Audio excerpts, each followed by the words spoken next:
And welcome back to another video over on the OCD Warrior. My name is Becky Jane Stevenson. I am findable on Facebook under OCD Warrior or Becky Jane Stevenson, either one.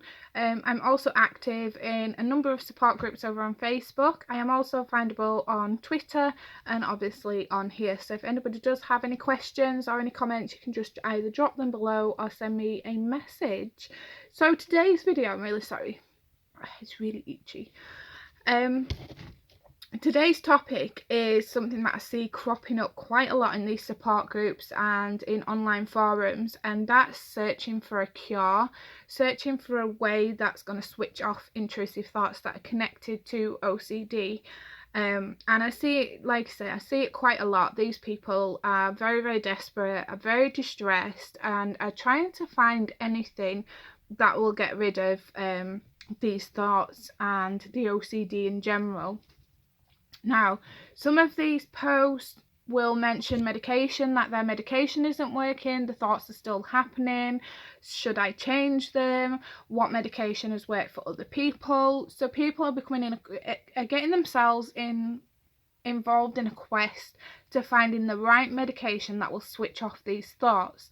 Now, that quest is kind of fruitless, and I'll explain why. Antidepressants and SSRIs. So SSRIs are a type of antidepressant, but they are typically used for anxiety disorders such as OCD and generalized anxiety disorder. They don't work in the way that we think they are going to work for OCD. We kind of pin all our hopes on the fact that this medication will switch off those thoughts, will stop the thoughts. And when we find that that doesn't happen, we become more distressed, more upset, that we decide to change our medication, ask other people what they found works, all in this kind of hunt for a cure to get rid of these thoughts, to get rid of this OCD. Now, while I'm not against medication is highly helpful for millions of people across the world. I myself do take an antidepressant called mirtazapine, otherwise known as Romaron, which has been on now since March 2017, but I am looking now to reducing those and coming off them. Now, the one thing that this medication does not do is switch off thoughts. It might slow them down, particularly if you have racing thoughts and you're overthinking.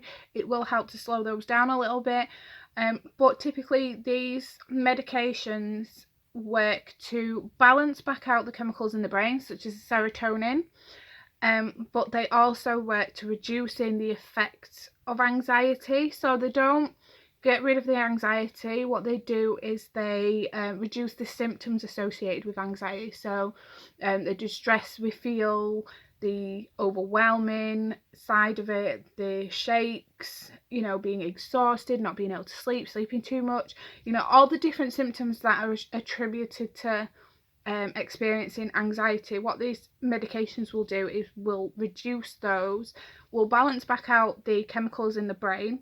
Now, the medications are great for balancing a person back out and making them feel more comfortable to be able to respond to therapy. Now, when people are searching for a cure, they believe that medication or this one thing that we can do that will switch off OCD. And if that was true, and by God do I wish it was true, then people all over the world would be recovering from OCD left, right and centre just like that. And it's really not as simple as just taking a tablet to switch it off, and I really wish it was. So the way to overcome, so the cure in OCD, so the cure to kind of get rid of it, is to accept the thoughts. So the nature of OCD, we believe the compulsions are a solution, but unfortunately what we find is the solution is often the thing that keeps it going more. So the more that we engage in these compulsions, the more that it keeps OCD going, the more it sucks it into the cycles of thoughts, distress, compulsion, lowering distress. Unfortunately, that cycle is short-term relief for long-term pain. So it's the compulsions that keep this thing going. Now, the brain is a thinking machine. It thinks, it's what it does. The typical average brain has up to and over, I'm sure, 70,000 thoughts a day. A lot of them obviously we don't notice, otherwise we'd be absolutely exhausted. But the ones that are important to us are the ones that are in our conscious awareness. A lot of them just happen in the subconscious. Now, intrusive thoughts, the way to reduce those, so the cure, if you like, the way to reduce those is to accept the thoughts, stop responding to them, stop engaging with them, stop doing compulsions that get rid of them. Because what we're doing, the instant that we start engaging in them thoughts and we allow ourselves to become distressed and then engage in compulsive behaviours, we are teaching the brain a new habit. We are teaching the brain that these thoughts are something dangerous, that they are too much of a risk, that there's too much uncertainty and we can't cope with that, so we need to do anything possible to get rid of them, do anything possible to reduce the risk. Unfortunately, all that does is teach the brain that these thoughts are something unwanted, that we need to get them, push them away, that we need to get rid of them. So when they crop up even more, the white bear effect, as I explained in a previous video, it is on here. What we resist persists. So the more we resist these thoughts, the more they're going to keep coming back. And they're going to keep getting churned up more and more and more. Now, the crux of the problem is we feel that compulsions is the only way to get rid of them, is the only way to live with these thoughts. It's the compulsions that keep OCD going. It's not the thoughts, it's the compulsions, it's the things that we do with those thoughts. So the cure, if you are looking for one, I'm really sorry, but you're not gonna hear from me that there is a magic pill, that there's a magic habit that you need to do to get rid of OCD.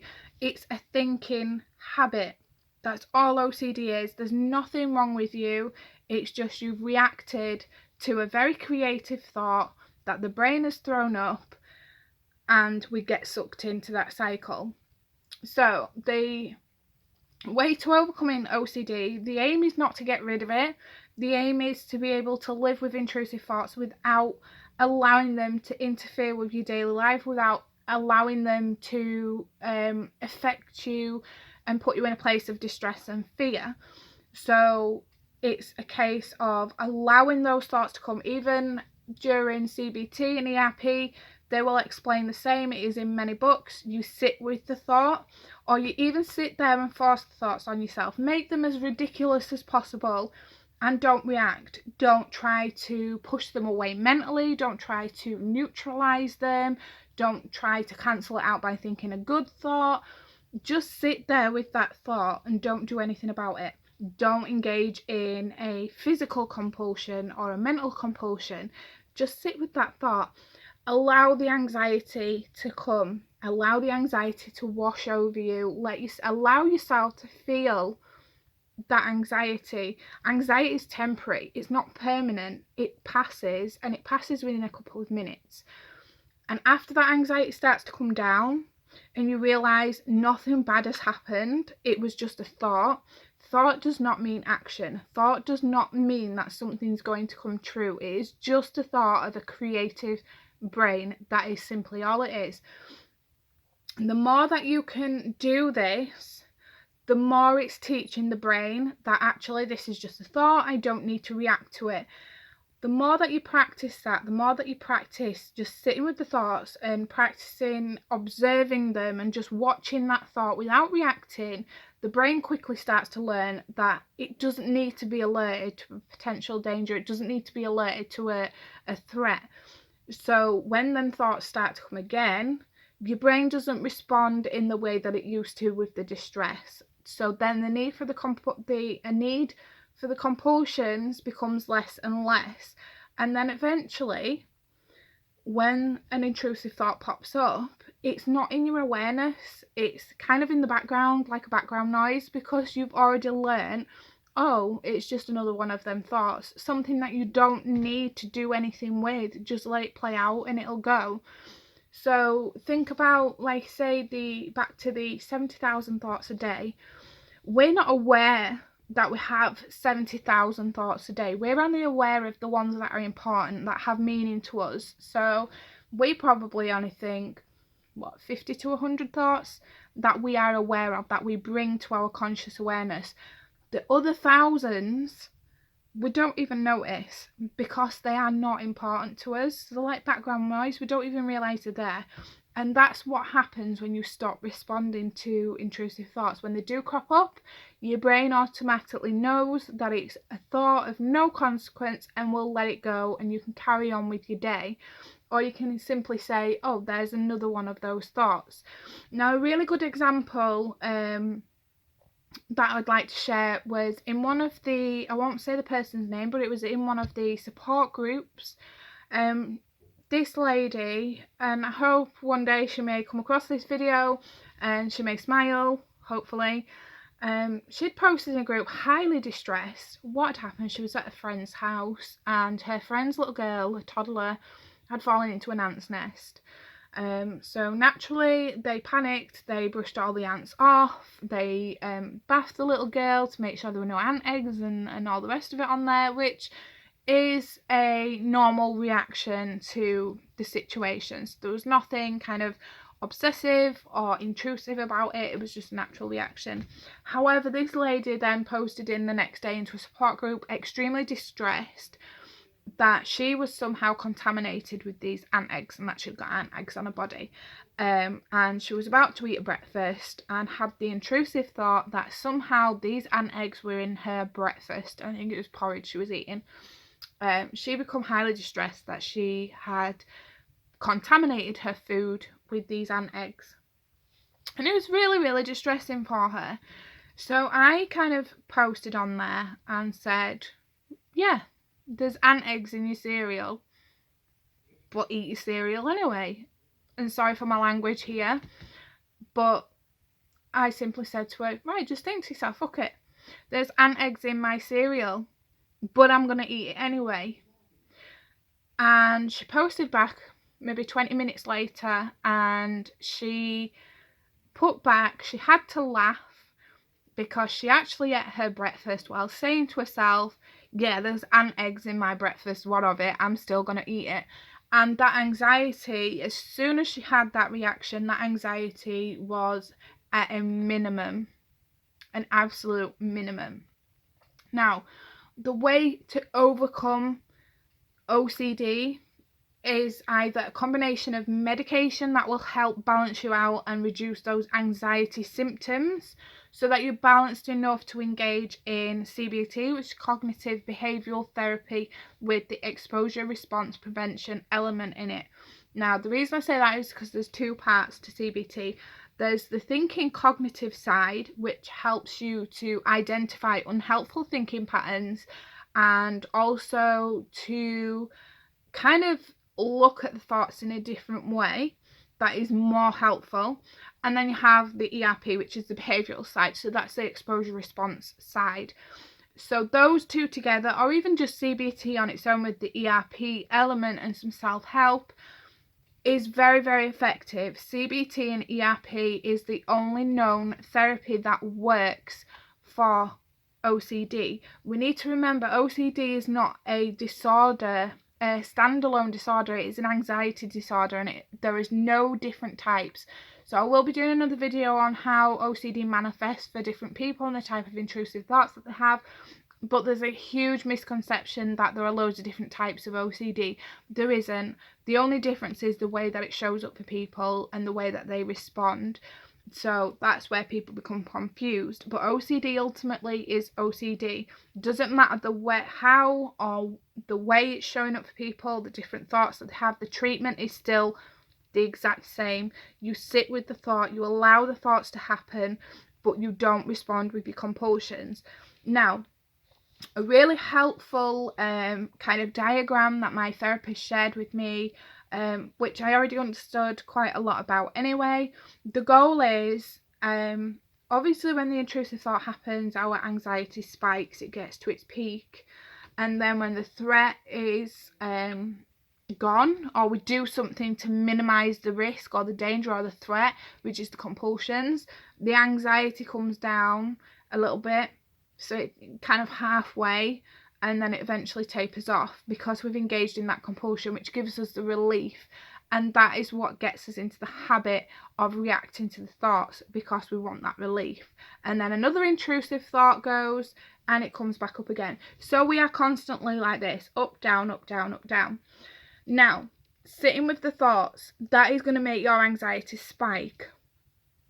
But the same thing will happen if you don't engage in compulsion. So your anxiety has to come down, because it's only temporary. It's an instant fight or flight response, but it does pass. So allow your anxiety to spike, allow it to come down. And when your brain registers that nothing bad has happened, no danger, no threat, no risk, that anxiety will come down again. And then the next time one pops up, it may spike, but it might not spike as high. It just takes practice.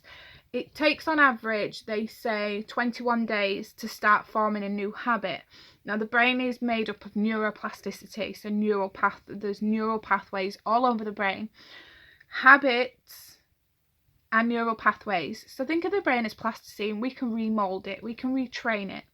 It takes 21 days to set up a new habit in the brain. So if we practice just sitting with the thoughts every single day and not responding to them for 21 days, keep a diary of how much these intrusive thoughts are happening. In fact, exercise for anybody that's watching, this is a really good self-help tool that you can use if you really do want to overcome your intrusive thoughts.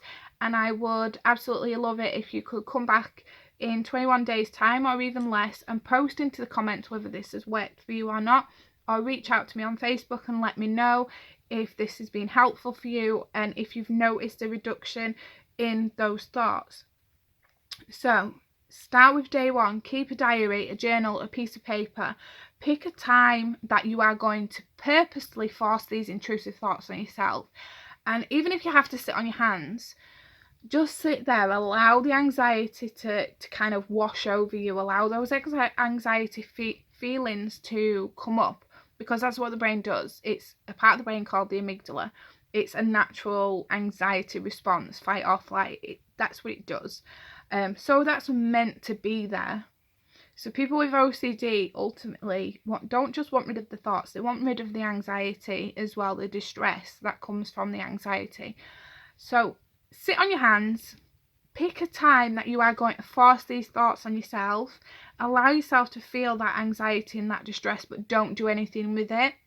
Allow the anxiety to pass. Give yourself a good 20 minutes, half an hour for that anxiety to settle back down.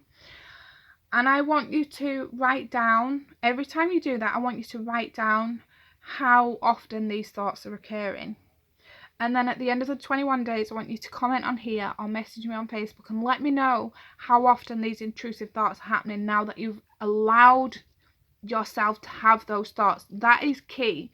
We're not allowing ourselves to have these thoughts. We're constantly trying to push them away. We're constantly thinking that they're a threat, constantly thinking that they're a danger, that we need to do something about them, that we need to get rid of them, that we need to reduce the uncertainty. That is not the goal. When we engage in these thoughts, when we engage in these compulsive behaviours to limit that risk, that is what's keeping us back. That's what's pulling us back into another cycle. The more we try and get rid of it, the more they're going to happen. So allow yourself to have the thoughts. Do the opposite of what OCD is telling you to do. The exact opposite, because that is what is the cure. It's not a cure where it's going to get rid of OCD. People have intrusive thoughts, OCD or not. People with no OCD have intrusive thoughts. It's just because it's such a taboo subject, people don't admit to having those thoughts as well, because they're of no consequence. They don't mean anything. It doesn't mean that somebody's going to run the car off the road. It doesn't mean that somebody's going to pull the steering wheel. You know, people have these thoughts. They just don't tell anybody. OCD, anxiety or not, everybody has them. Everybody's had them at some point. The cure is the opposite of what OCD is telling us. The cure is to have thoughts. The cure is to allow yourself to feel the anxiety, because it is a normal process of the brain. It's just responding to the wrong stuff. It's just responding to the uncertainty and not knowing what's a risk or not. That is what recovery looks like. It's the ability to have intrusive thoughts, but know that they are not a risk, that they are not a threat, that they are just a thought and nothing more. That is what the cure is. So for everybody that's in these groups, that's in these forums, that is looking for the medication that is going to magically take all this away, I'm sorry, but there isn't one. CBT and medication with the EIP element is extremely useful and helpful in recovering from OCD, but ultimately the one thing that is going to help you with your recovery and overcoming OCD is to do the exact opposite of what your thoughts are telling you to do. Do the exact opposite of the compulsive behaviours. Just do nothing. Allow the thoughts to sit there. So I hope this video has been helpful for some of you. I'm sorry if I've waffled on for too long, but I wanted to get it all out there. It was a really important video for me, because I've been in your shoes for a good 10 months wanting to find this miracle cure, when really the cure is just accept the thoughts, have thoughts, because that's all they are. So that's been me, Becky Jane Stevenson, here at the OCD Warrior, and I look forward to bringing you my next videos. Bye for now.